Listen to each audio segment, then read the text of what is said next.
Hi, in this video I'm going to show you how to create a waterfall chart that takes into account negative values that cross the x-axis. Now, if you have Excel 2016, they actually provide the capability to create a waterfall chart for that.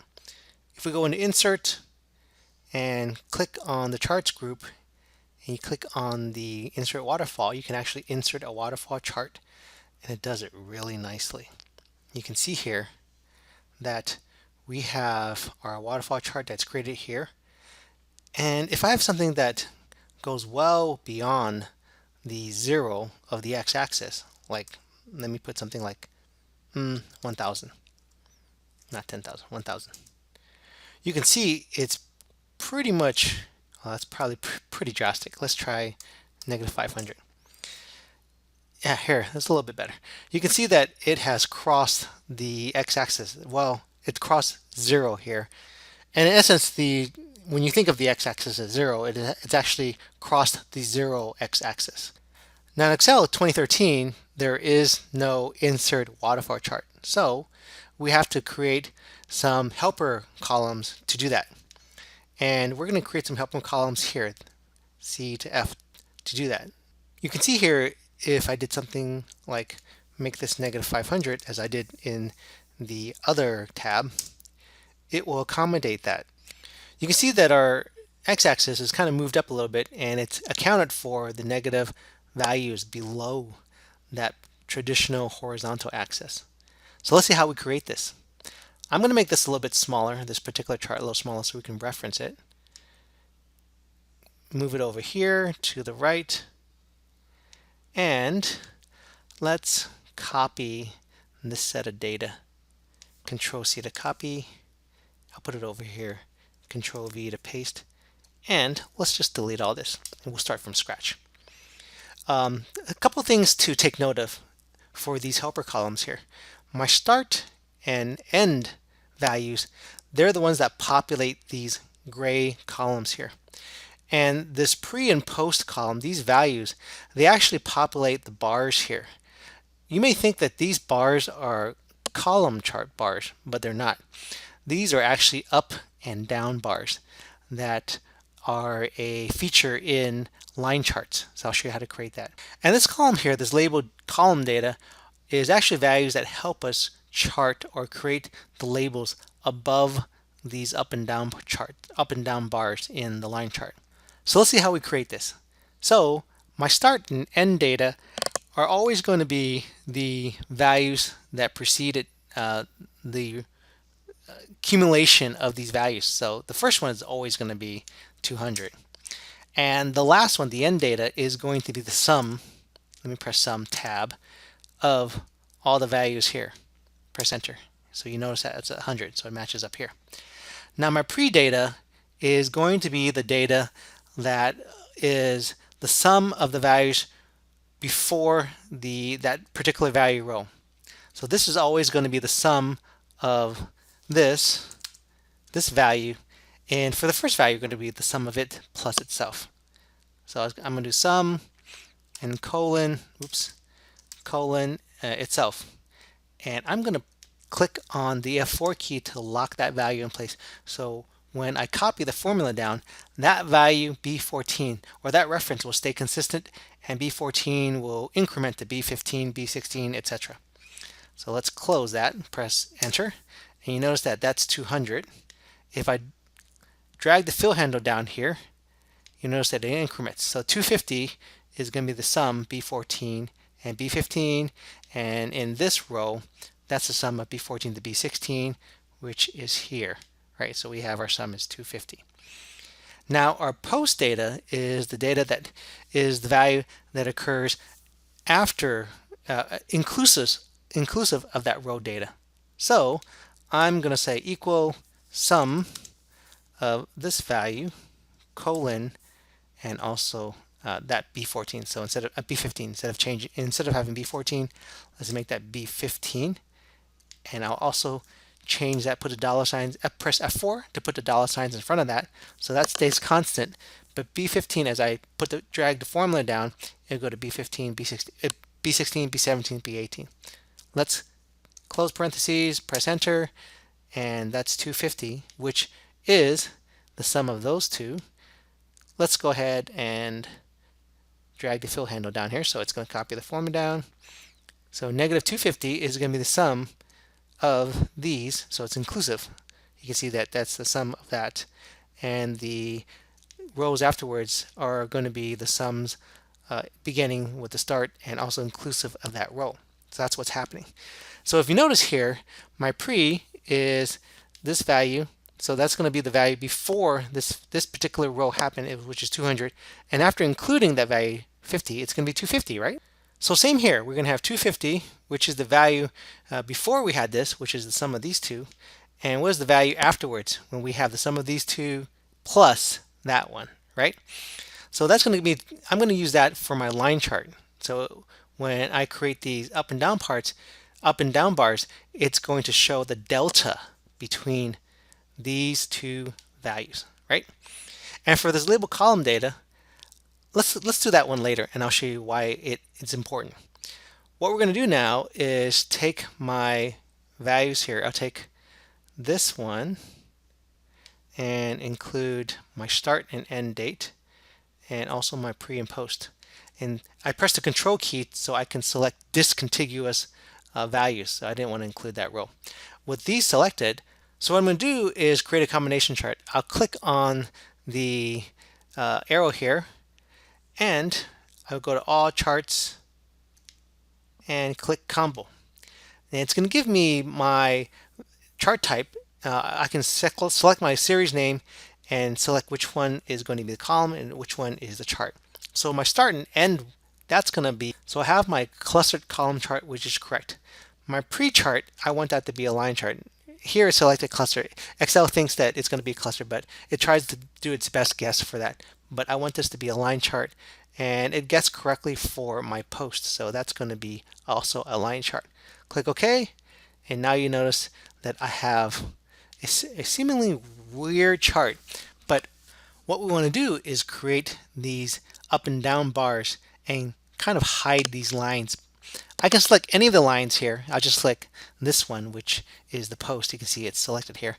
And go to the plus sign. The element that I want is this up and down, right? I select it there for that, and it's also picked it up for that one. What I want to do is have some more options, so I want to change it now.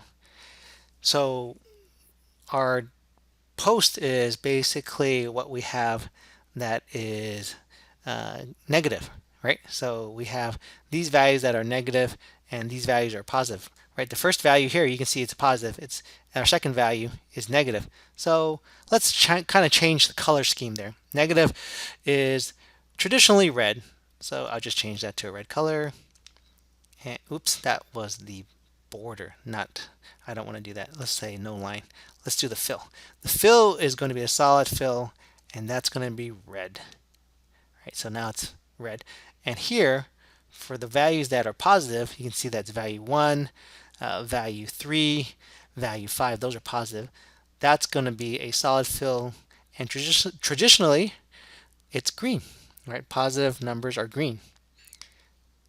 Now, I do not need these lines anymore. So I'm just going to make them invisible. Click on my line chart and click no line. Do the same thing for my pre-line. See, now it's selected, select no line. So now we have something that is very similar to what we had earlier here, right?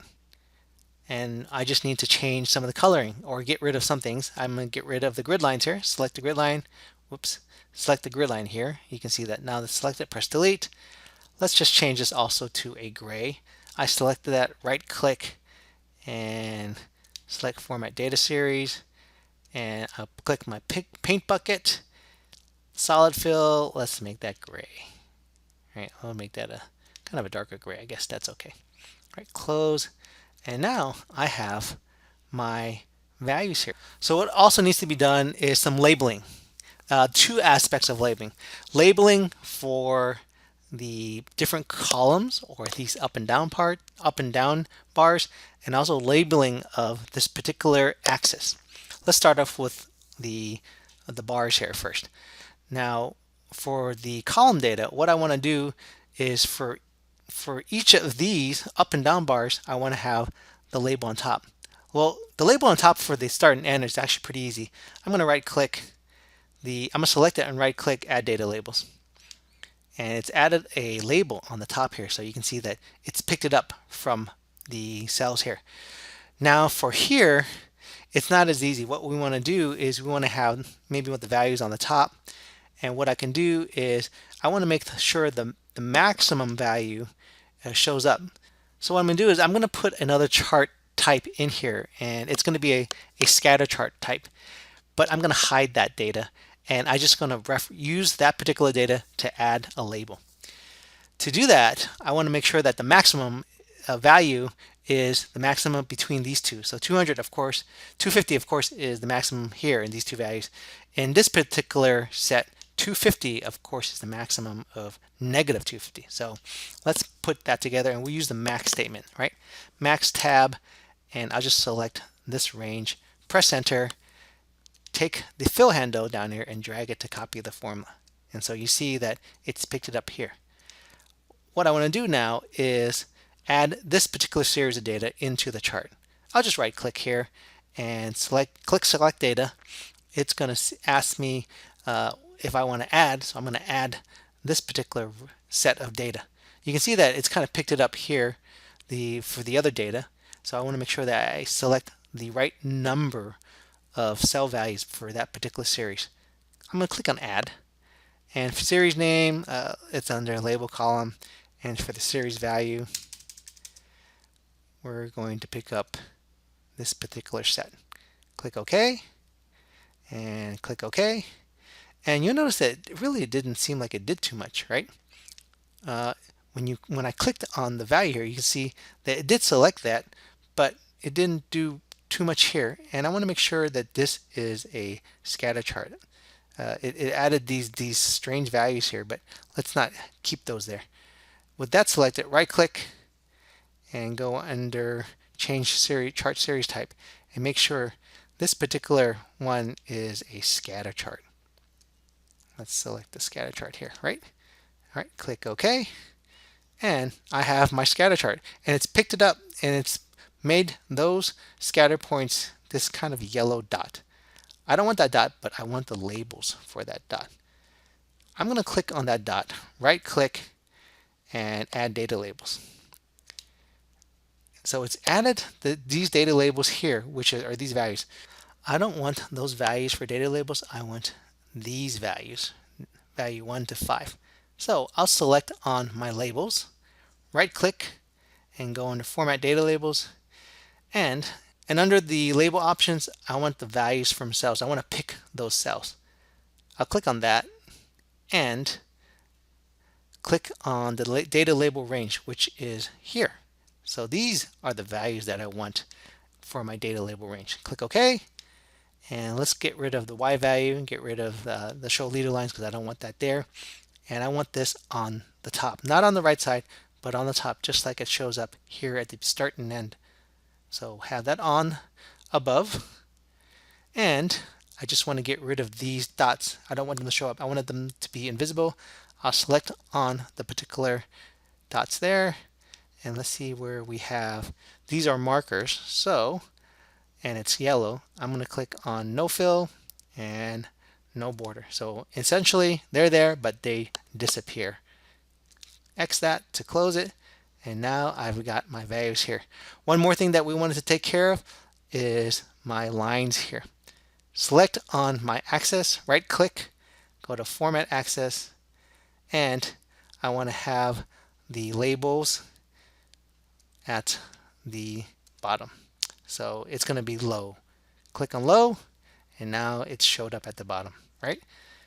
Close this here, close my navigation bar here. I probably don't need my legend. I'll just select that, press delete, and now I have almost the same thing here. And you'll notice that this is a little bit different because of the gap length. I think when I originally created this particular one, I made my gap length a little bit bigger, and when I resized this, it changed the aspect. And what I mean by gap length, well, if you click on the column here and right click and go to format data series, you'll notice that we have a gap length here. So if I change it, you can see that it's moved it either fatter or made it a little bit slimmer. So based on the aesthetics of how you want it, you can adjust this accordingly, right? So I think I had this earlier at something. I'll make it 200 right now. That'd be fine. It looks similar enough. Close this, and it gives us our waterfall chart. So if I had changed this value back to something that was small, negative 100, now you notice that the bars have changed. Or if I made this one bigger, maybe negative 200, didn't change enough. So let's make it negative 500. So it's going to go below the horizontal axis at 0 here. So we have it go below it. And so that's kind of the nice thing that we can do here in a previous version of Excel. In 2016, it's kind of nice that it does it for you. If I change that one to like, oh, that's already changed. If I had that at negative 500, you can see that it's gone below there. But in Excel 2013, you don't have that option to create a waterfall chart. That's just not there. But you can do it with these helper columns here that can adjust it for you. So I hope that helps. Thanks for watching.